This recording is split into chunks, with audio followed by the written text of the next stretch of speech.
Brexiteers are furious with Brussels after Boris Johnson revealed that the EU has continued to refuse to let him speak with Angela Merkel and Emmanuel Macron for breakthrough trade talks.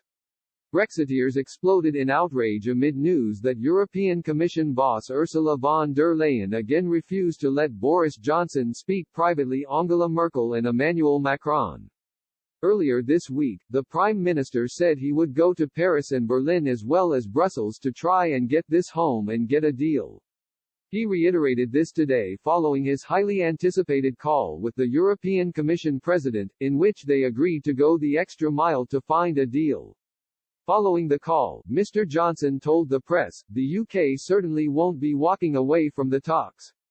I think people will expect us to go the extra mile. I repeated my offer, which is if it's necessary to talk to other capitals, then I'm very happy to do that." The Commission is very determined to keep the negotiations on the way that they be done between us and the Commission, and that's fine. However, on Friday Tory MP Imran Ahmad Khan called the initial snub an insult to Britain. He tweeted, "I stand with millions of Britons that are deeply insulted at the shocking news that the German Chancellor has refused the British Prime Minister's request for a telephone call. This is an insult to every Briton, whether they support our PM or not.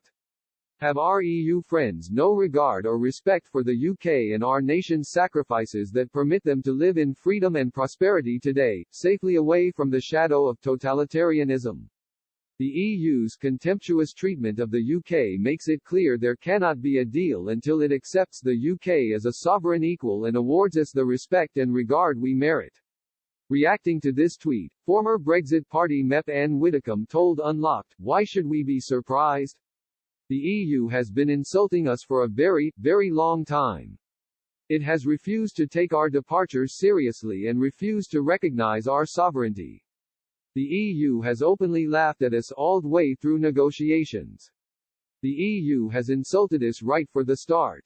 Reports in today's Sunday Times have suggested that if the deadlock in talks continues, both Mr. Macron and Mrs. Merkel will come under increasing pressure to intervene.